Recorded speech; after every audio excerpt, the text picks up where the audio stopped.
पाकिस्तान के हर आदमी की इज्जत और जान माल का तहफ़्फ़ुज़ वो यकसा होना चाहिए। जो सच बात करने वाले हैं उनकी आवाज़ दब जाती है और जो झूठ बोलने वाले हैं सबसे ज़्यादा उन्होंने नुकसान पहुंचाया है। सहाफ़ती तंजीमों की भी ये नाकामी है। ये जो झूठे हैं सबसे ज्यादा इंडस्ट्री उनकी चल रही है कि अभी तक हम अपने लिए कोई ज़ाबिता अखलाक नहीं बना सके, वो भी झूठ को रोकने में नाकाम हुए हैं। सवाल हमारा बुनियादी तो ये उमर कि इतनी जल्दबाजी की ज़रूरत क्या थी? अगर पंजाब हुकूमत मानती है कि बड़ा अच्छा कानून है, 2 मिनट के लिए अगर इसके ऊपर यकीन भी कर लिया जाए तो जल्दबाजी क्यों? और फिर ये भी बताइएगा, अभी जैसे रीमा ने अपनी राय जाहिर की, एजाज ने अपनी राय जाहिर की, आपकी भी इससे मुताल्लिक कोई पॉइंट्स, क्या समझते हैं ओवरऑल कानून कैसा है?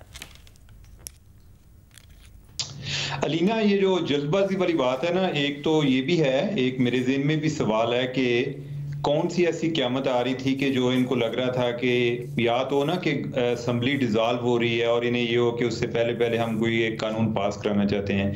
तो ऐसी बात नहीं थी, तो मुझे नहीं समझ के ये क्यों इन्होंने इतनी जल्दी में किया है। एक चीज़ जो है अभी तक मेरे लिए वजाहत तलब है, यानी मैं जानना चाह रहा हूँ उसके बारे में कि ये लॉ फेडरल लेवल पर होना चाहिए था या कि सूबे का अलग लॉ, एक अलग कानून बनाने की भी जरूरत थी। फेडरल पे होता तो मेरे ख्याल ज्यादा बेहतर होता, या इसका दूसरा मतलब ये है कि पंजाब ने इनिशिएटिव लिया और दूसरा जो लॉ है वो फेडरल लेवल पर आएगा। अब बाकी बात है कि ये लॉ होना चाहिए था या नहीं होना चाहिए था। मैं तो उन लोगों में से हूं कि जो समझते हैं कि हमें एक मौसर कानून की जरूरत है। हमने आज तक जो एक फ्री स्पीच के बारे में पढ़ा है, हमने हमारे वैल्यू सिस्टम का हिस्सा है कि हम इस चीज को इतना ज्यादा प्रमोट करते हैं कि उसमें चीजें मिक्स हो जाती हैं कि हमने उसमें जो सच बात करने वाले हैं उनकी आवाज दब जाती है और जो झूठ बोलने वाले हैं सबसे ज्यादा उन्होंने नुकसान पहुंचाया है।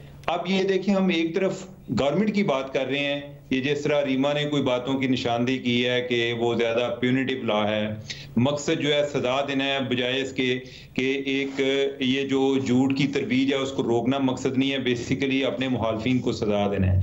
लेकिन दूसरी तरफ देखें कि इसमें एक तरफ हुकूमत जिम्मेदार है ये लॉ लाने वाली, और दूसरी तरफ ये जो झूठ की मशीन है वो भी जिम्मेदार है। इसमें सफर वो लोग कर रहे हैं कि जो पहले ही अपनी तरफ से बड़ी जिम्मेदारी से एक बात करते थे या करने की कोशिश करते थे, वो इसमें सफर कर रहे हैं।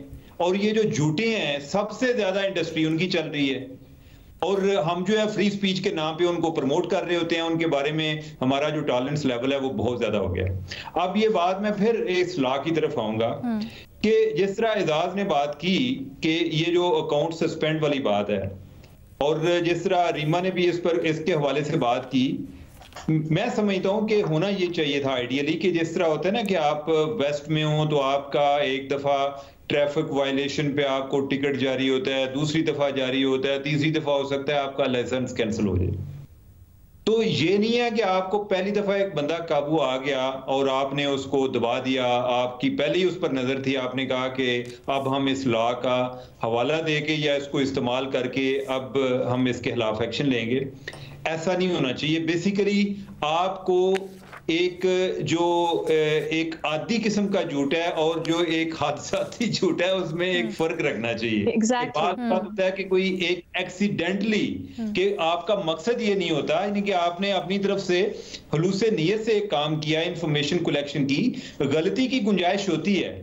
लेकिन जो लोग जिनका एक पैटर्न है बेसिकली, तो उनके लिए डेटरेंट जरूरी है। उनके लिए आपको चाहिए कि आप उनको एक दफा वार्निंग देते हैं या दूसरी दफा देते हैं तो तीसरी दफा उनके लिए कोई गुंजाइश नहीं होनी चाहिए।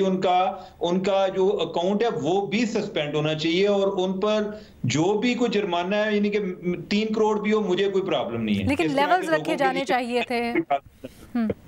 यहाँ मिनिमम वो है, मिनिमम डैमेजेस जाता तो 3 करोड़ तक, चाहे आप फर्स्ट टाइम अच्छा, फिर ये रिवा ये जो 30 लाख की बात कर रही हैं, इसमें ये भी है कि ये इब्तदाई तौर पे हो सकता है कि ये प्रिलिमिनरी लेवल पे है कि इसको यानी कि वो बढ़ भी सकता है आगे जाके, और ये ट्रायल के बगैर हो सकता है, यानी कि वो पहले ही एक बंदे को फौरी तौर पे दबा लेंगे। तो इस चीज को रोकने की जरूरत है। इस्लाह में इस्लाह की गुंजाइश थी, न जाने कि उन्हें इतनी जल्दी की क्या जरूरत थी। जहां तक मीडिया ऑर्गेनाइजेशन की बात आती है, प्रेस क्लब्स की, मैं इंतहाई माजरत के साथ मैं समझता हूं कि वो भी झूठ को रोकने में नाकाम हुए हैं। बेसिकली उन पर भी जो एक उनकी भी एक अपनी पॉलिटिक्स होती है और उन पर प्रेशर यही आता है कि अगर कोई बंदा बेशक झूठ बोल रहा है ना, आपका काम यह है कि उसको डिफेंड करना। तो वो सर, उनके पास कोई मेरा सवाल एक्चुअली यही था कि हम बड़ी देर से ये मुतालबा भी करते आए हैं, हम ये कहते भी आए हैं कि कहीं ना कहीं रेगुलेशन होनी चाहिए, लेकिन करेक्ट रेगुलेशन, ट्रांसपेरेंट रेगुलेशन। तो क्या ये जो कानून है ये उसकी तरफ एक कदम नहीं होगा? क्योंकि जो ब्रॉडकास्ट मीडिया है उसके ऊपर तो पहले से बहुत से चेक्स एंड बैलेंसेज हैं। हमारी एक एडिटोरियल कमेटी होती है जो सब कुछ चेक करती है, फिर पेमरा मौजूद है, बाकी चीज़ें, कोर्ट ऑर्डर्स भी आ जाते हैं। बट क्या कहीं ना कहीं ये जो सोशल मीडिया स्पेसिफिक आपको लग रहा है और आपको लगता है कि इससे उस तरफ हेल्प नहीं होगी? नहीं अलीना, ये होनी चाहिए। और मैं समझता हूँ कि इवन फेक न्यूज फैलाने में मीडिया के लोगों का अपना एक बड़ा किरदार है। लोग अनजाने में इन पर ट्रस्ट करते हैं, वो समझते हैं कि ये जर्नलिस्ट हैं और इनकी एक्सेस है, और ये भी बहुत ज्यादा एक रोल प्ले करते हैं। इवन टीवी पर भी कई दफा चल रहा होता है। तो इसका एक तो सद्देबाब होना चाहिए। लेकिन जो एक बात रीमा ने की थी ना कि पब्लिक ऑफिस होल्डर की, कि ये शायद कानून उनके लिए है। मैंने वैसे बड़े बड़े जिन लोगों को हम ताकतवर लोग समझते हैं ना, उनको ये रोते देखा। रोते का ये मतलब नहीं कि मेरे सामने वो आंसू बहा रहे थे, लेकिन एक अपनी कमजोरी का इजहार कर रहे थे कि ना हम किसी के खिलाफ एक्शन ले सकते हैं। अगर कोई उसके खिलाफ कोई एक्शन लेते हैं तो फिर भी लान तान होती है, और अगर नहीं करते तो फिर भी इल्जाम आता है जी कि इनकी तरफ से जवाब नहीं आया। और अगर कोई इस पर कोई केस फाइल भी कर देता है तो हमारे पास एग्जांपल्स मौजूद हैं कि हमारा एक टीवी चैनल है कि उसके खिलाफ जितने भी फैसले हुए हैं, अगर ये 2002 वाला कानून इतना ही अच्छा होता, इतना इफेक्टिव होता, तो जितने हमारे फैसले हुए हैं उन्हीं लोगों के हुए हैं कि जो इस काबिल थे कि वो जाके यूके में उस अदालत में केस कंटेस्ट कर सकते थे, उधर से उन्होंने फैसले ले लिए। पाकिस्तान लायबिलिटी है, यहाँ पर नहीं। रीमा, मैं आपसे जानना चाहूंगी इसका, लेकिन मुझे साफी साहब की राय पहले शामिल करने दीजिएगा। प्लस ये भी बड़ा अच्छा पॉइंट था ये जो कि इस यहाँ पर पंजाब में क्यों ज़रूरत पेश आई जब फेडरेशन में कानून मौजूद था। तो लेकिन साफी साहब, इससे पहले आप अपनी राय जाहिर कीजिएगा। सर, क्या ख्याल है आपका, क्या वजह है जो इतनी जल्दबाजी हुई, कंसल्टेशन भी सही तरह से नहीं की गई? ऑल्सो क्या आपको लगता है ये झूठी खबरें जो हैं, जो आपका भी बड़ा इशू रहा है और आप इसके खिलाफ एडवोकेट करते रहे, उस पर कहीं ना कहीं चेक एंड बैलेंस हो सकेगा? देखिए, सबसे पहले तो मैं रऊफ़ हसन पे हमले की मज़म्मत करता हूँ और अल्लाह से दुआ है कि उनको अपनी हिफाजत में रखें। दूसरी बात कि देखें, हकीकत ये है कि जो हमारे मौजूदा क़वानीन हैं या हमारे अदालती निज़ाम का सुक़म है या जो कुछ भी है, उसकी वजह से पाकिस्तान के अंदर फ़ेक न्यूज़ और लोगों की इज़्ज़तों से खेलने के मामले को नहीं रोका जा सका। हमारी सहाफ़ती तंजीमों की भी ये नाकामी है कि अभी तक हम अपने लिए कोई ज़ाबिता अखलाक नहीं बना सके, जिसकी वजह से हुकूमतों को इसी तरह के क़वानीन बनाने की ज़रूरत पड़ती है। तो पाकिस्तान में मुअस्सर कानून तो होना चाहिए, और अगर पाकिस्तान में इस तरह के हालात होते, या पता नहीं क़वानीन का मसला है या कि निज़ाम का मसला है, तो फिर हम में से हर कोई, आपने देखा कि जो कोई लंदन जाके, बरतानिया जाके उसने उधर केस किया है तो उसको इंसाफ मिला है, लेकिन पाकिस्तान में अभी तक कोई ऐसी मिसालें नहीं मिलती कि किसी ने हतक इज़्ज़त में उसको या सज़ा हुई हो या फिर फेक न्यूज़ की बुनियाद पे उसके ख़िलाफ़ कोई काम हुआ हो। तो कानून साजी की तो ज़रूरत थी, लेकिन एक तो मेरे ख़्याल में ये पंजाब को एक अलग जजीरा बनाने की बजाय मुल्की सतह पे होना चाहिए था।